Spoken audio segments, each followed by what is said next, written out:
Today I'm going to share an adaptation on a message I began with filling in more details about fires in the Middle East. But it's something that continues and never stops. It says in Psalm 120, verses 6 and 7, "My soul has dwelt too long with one who hates peace. I am for peace, but when I speak, they are for war." If you've turned there in Scripture already, let's read that together. Or if you have it on your iPhones. "My soul has dwelt too long with one who hates peace. I am for peace, but when I speak, they are for war." We have just come through a very powerful celebration of Sukkot, the Feast of Tabernacles, or the Feast of Booths, in the nation of Israel according to the biblical dates in the Hebraic calendar.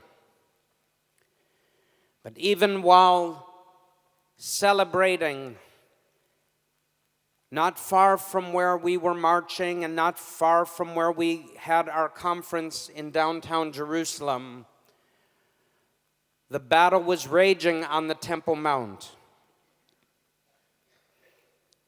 And the world talks about keeping a status quo,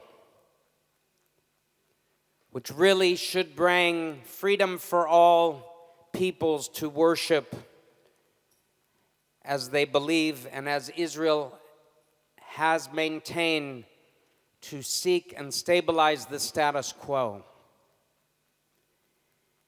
It was in 1967, following the Six-Day War, that actually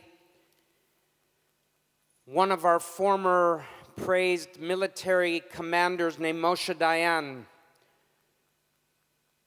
after Israel taking the Temple Mount and reaching the Western Wall and reuniting Jerusalem as a city on June 7th, 1967, it was a decision of a very secularist Israeli, with all great respect for all the good things he did in his career, nevertheless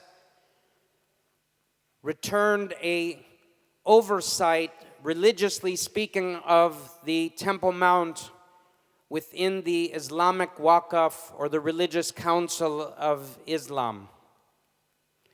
For he himself was into various studies, which I won't go into, but it shows how a twist of history and a decision can make all the difference for the end times and the final battle that will actually emanate, I believe, because of the Temple Mount.